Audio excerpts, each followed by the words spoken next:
vamos falar um pouquinho disso. A gente não vai sair muito desse assunto família Bolsonaro. O Ministério Público, junto ao TCU, apresentou uma representação ao tribunal para apurar indícios de irregularidades em pagamentos que teriam beneficiado a ex-primeira-dama Michele Bolsonaro. O órgão quer saber a origem dos recursos em espécie que foram utilizados para custear despesas de Michele. O Rudá Moreira está conosco lá de Brasília e conta os detalhes. Boa noite, Rudá. Quais são as chances dessa questão avançar dentro do TCU? Bom, vai depender agora de como vão avançar justamente esses pedidos de apuração e, conforme for, o subprocurador vai pedir, inclusive, que seja montada uma força-tarefa para aí, então, ser instaurado um inquérito maior ou que o assunto possa ganhar um peso maior. Mas é o início de tudo, né, Raquel? É por aí que começa, é o subprocurador que tem a função aí de promotor de contas, onde tem um indício de dinheiro público sendo utilizado indevidamente, ele vai lá e aponta para que sejam apurados. E é justamente isso que ele fez, mas em pagamentos que teriam beneficiado a ex-primeira-dama Michele Bolsonaro durante o governo passado.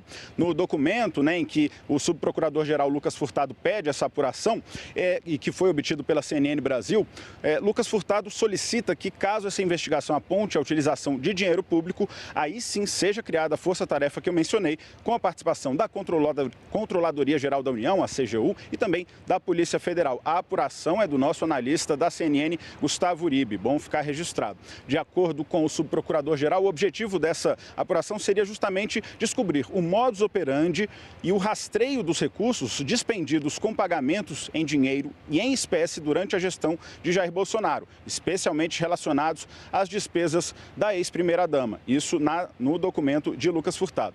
Bom, para a gente lembrar, no final de semana o portal UOL trouxe a notícia de que a Polícia Federal teria identificado em diálogos do ex-ajudante de ordens de Bolsonaro, Mauro Cid, e assessoras de Michele Bolsonaro, uma orientação para que pagamentos das despesas da então primeira-dama fossem todos feitos em dinheiro vivo, para evitar investigações sobre eventuais irregularidades. Bom, hoje o UOL noticiou que o episódio levou a uma investigação da Polícia Federal que teria identificado justamente a realização de depósitos de dinheiro vivo para a então primeira-dama, que seriam todos coordenados por Mauro Cid. Na representação, o subprocurador ainda atesta que a utilização de dinheiro vivo em si não é ilegal, mas pondera que certamente causa suspeita. Bom, a defesa de Mauro Cid ainda não se pronunciou. Já Michele Bolsonaro, por sua vez, disse que não se manifestará sobre o assunto, de acordo com a assessoria de imprensa da ex-primeira-dama. Raquel.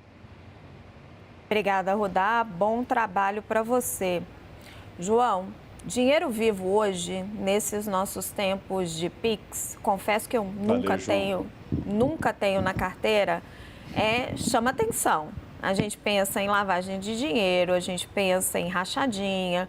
A defesa do Jair Bolsonaro e da Michele Bolsonaro alega que era uma maneira ali de proteger o sigilo, para não aparecer o nome da primeira-dama e nem do presidente no pagamento de contas simples do dia a dia, para não poder rastrear aí os gastos do casal. Mas esse tipo de acusação, esse tipo de investigação pega no que a Janaína está falando. Remete para as investigações de rachadinha em relação a Flávio Bolsonaro, em relação a Carlos Bolsonaro. Lembrando, né, que a rachadinha é a prática, enfim, ilegal que você tem aí pelo Brasil todo de você, um deputado, um representante, um vereador, pegar o dinheiro dos seus assessores, receber uma parte daquele salário de assessores que são fantasmas, que nem vão trabalhar. Como é que bate essa investigação sobre Michele Bolsonaro, sobre o fato de ter sido depositado na conta dela dinheiro vivo? Bom, não cheira bem, né? Com certeza isso daí não cheira bem. Pode falar, óbvio, temos que aguardar as investigações, ver de onde veio esse dinheiro, se é dinheiro público ou não é dinheiro público, dinheiro privado ou não é dinheiro privado. Agora, isso de alguma maneira, se alinha com o histórico dos Bolsonaro. Como você disse, Raquel, você tem a questão das rachadinhas, não vamos esquecer os cheques do Queiroz, né, na conta da Michelle lá atrás. Então, você tem todo um histórico muito suspeito e que tem uma ligação. E mesmo que, vamos supor que esse dinheiro, de alguma maneira, é um dinheiro legal, é muito... A primeira-dama do Brasil ou o presidente da República precisar de depósitos em cash na conta, já é uma decisão completamente equivocada, né? E já, per si só, levanta suspeitas. E isso é uma prática muito comum em Bolsonaro e em todo o seu entorno. Eu considero essa investigação muito grave, não só por esses casos específicos, mas eu acho que ela pode levar a puxar um fio numa meada muito longo aí, né, em relação aos Bolsonaro e essa prática de financiamento que a gente não consegue entender direito. Caio, testando a hipótese do João, ele acha que pode puxar um fio da meada. Hoje eu conversava dentro do TCU e me disseram o seguinte, olha, vai depender muito, depende do relator, depende de como ele vai dar esse encaminhamento, difícil imaginar uma devassa nas contas da ex-primeira-dama. Você acha que isso tem potencial para realmente, já que já teve investigação sobre Flávio, está tendo investigação sobre Carlos Bolsonaro, em desembocar em algo ou o dano é muito mais político? Não, sempre tem, né, Raquel? Agora você vê que são vários flancos, né? A gente já está no terceiro assunto sobre Bolsonaro. No quarto. Falou de... Eram 3 depoimentos do Bolsonaro, agora é a Michelle. Então, você tem vários flancos toda semana. É difícil você ter ali uma estrutura investigatória contra si. Né? Parece que de alguma maneira estão cavucando, né? Estão procurando, né? Estão procurando. Pode ser que ache. Agora também, se não der nada, pode até virar contra o feiticeiro, né? De alguma maneira, isso ser tido como um ativo ali pelo Bolsonaro e pelo bolsonarismo. Agora, o Ministério Público de Contas ali, junto ao TCU, ele invariavelmente ele é bem ativo nessas questões, né? Ele praticamente toda semana tem uma investigação aberta contra o Bolsonaro também ali. A gente tem que analisar a evolução dessas investigações. É mais um flanco, o dinheiro vivo também é leitura fácil, você consegue identificar, é de fácil compreensão, como o caso das joias. Agora também, tudo dentro do devido processo legal para ver no que vai dar. Joel, esta impressão que a Janaína falou, que é tão cara, importante para os bolsonaristas, e acho que para uma boa parte da direita, de que o Bolsonaro seria honesto, ela está se sustentando? Está cada vez mais difícil, né? Eu, particularmente, acho que ela nunca foi muito justificável, dado que é uma família que enriqueceu única e exclusivamente ocupando cargos eletivos com funcionários ali com fortíssimas suspeitas. É o Queiroz, era filha do Queiroz, que nunca pisou em Brasília, ganhava salário. Era o próprio Eduardo Bolsonaro no primeiro emprego, ganhando salário enquanto fazia faculdade no Rio. Enfim, uma série de casos ali envolvendo tanto o pai quanto a família toda, que levantavam fortíssimas suspeitas da prática da rachadinha, que é uma forma de desviar dinheiro público, vamos dizer com muita clareza. Eu confesso que lendo a reportagem sobre o dinheiro que chegava na Michelle, eu não consegui nem entender direito. Tantos passos eram, tantas pessoas, é amigo, é assessor, enfim, tantos passos que o dinheiro fazia, eu nem entendi direito qual seria o esquema. No mínimo, claro, precisa investigar antes de condenar por qualquer coisa, mas o que já me parece e que eu já levanto é por que essa família, independente de qualquer alegação criminal, tá? Mas por que essa família é tão enrolada? Por que é toda hora negociando tudo com dinheiro vivo? Teve a compra de casas por vários parentes com pagamentos feitos em dinheiro. Agora diz que usa dinheiro, que ela usava o cartão da amiga, né? Que é outra política, daí tinha os depósitos em dinheiro do assessor, usando para pagar a conta. E você vem interrogar, por que quer pagar a conta com dinheiro? Ah, porque eu não quero ser rastreado. Mas qual o problema de constar em alguma certificação de transferência de Pix que você pagou uma conta de luz? Por que isso é tão problemático? Por que a família tem que estar todo momento negociando da forma mais difícil, mais estranha, com dinheiro vivo em mãos? com tudo, com coisas banais. O que explica isso? O Pix facilitou tanto a vida de todos nós, né? Estamos falando de pessoas, não estou falando de pessoas que não têm conta em banco, que vivem numa situação muito precária, que passam dificuldades, que usam muito mais dinheiro, que empresta, sim, cartão para parente, para amigo. Estou falando de pessoas ricas, ricos, todos eles. Por que não podem fazer uma simples e gratuita transferência bancária? Janaína, vamos falar um pouquinho da Michelle, porque a gente está aqui discutindo, dando para o Jair Bolsonaro, mas a Michelle é um personagem político hoje, ela é um ativo político, além de ser a presidente do PL Mulher, ela também tem um potencial político importante. Qual é o dano que esse tipo de investigação traz para a imagem dela, na sua avaliação? Eu vejo um dano significativo, porque, em certa medida, né, se essa situação se confirmar, é uma reiteração. Houve já na época do Flávio a história de alguns depósitos feitos na conta da ex-primeira-dama, houve uma explicação naquele momento.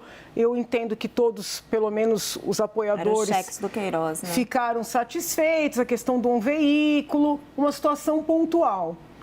Agora, a situação aparece novamente. Na verdade, o fato da ex-primeira-dama utilizar ou ter utilizado pontualmente o cartão de crédito dessa amiga, né, que ela diz ser uma amiga da época em que ela era assessora na Câmara. Eu não sei se Rosemary ou Rosmarie, é um nome parecido. Essa história já tinha aparecido há um tempo atrás, já foi objeto de investigação. Não sei dizer, hoje procurei vários textos sobre o tema.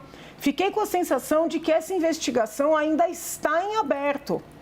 E agora aparecem os diálogos, se eu entendi corretamente, pela quebra do sigilo do CID, né? Então, foi um material, se eu entendi corretamente, que veio no âmbito da quebra do sigilo do CID a corroborar algo que já tinha sido objeto de alguma apuração, que era o fato da primeira-dama, da ex-primeira-dama, utilizar o cartão dessa outra senhora.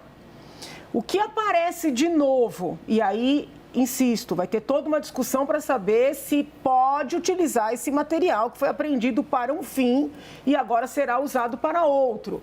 Aparece um diálogo entre o CID e duas assessoras da primeira-dama. E essas 3 pessoas estão preocupadas com o fato da primeira-dama não recuar nessa sistemática de pagar suas contas com o cartão da amiga. Uma das assessoras nesse diálogo fala para a outra, conversa com ela, explica que isso não pode continuar assim. Da sequência dos diálogos, né, temos a sensação de que a assessora, né, incumbida de tentar sensibilizar a ex-primeira-dama, conversou com a ex-primeira-dama e volta no diálogo, né, e diz assim, não, ela ficou pensativa, mas a sensação que a gente tem é que ela não recuou. Então, sob o ponto de vista, vamos supor, né, que se verifique que isso aconteceu, que os pagamentos, porque realmente, juridicamente, dinheiro não é crime. Pagar as coisas com dinheiro, ter dinheiro em casa, muitas vezes as pessoas colocam como se fosse crime. Não é. O que vale é a origem, né? De onde é que vem o dinheiro? Se a pessoa sacou da sua própria conta para ter uma segurança, né, e utiliza o seu dinheiro, não tem problema nenhum. Agora, se aparecer, por exemplo, que esse dinheiro foi saque do cartão corporativo, que isso foi um ponto que já foi levantado no passado recente, ou foi parte do salário de assessores ali do Palácio, né, que seria uma modalidade de rachadinha, não no Legislativo, mas no Executivo. E o fato da ex-primeira-dama ter sido avisada, né, naquele primeiro caso do Flávio e agora pelas próprias assessoras, isso traz uma reprovabilidade. Eu lembro muito bem, na época do processo de impeachment, para mostrar o conhecimento, nós arrolamos vários funcionários do Tesouro, que deram várias notas de aviso, chamaram uma reunião para mostrar que aquele procedimento não podia acontecer. Então, o fato da pessoa ter sido avisada e seguir com a prática, isso tem impacto jurídico e eu vejo que terá impacto político, sim. Eu penso que se isso for algo grande, né, porque...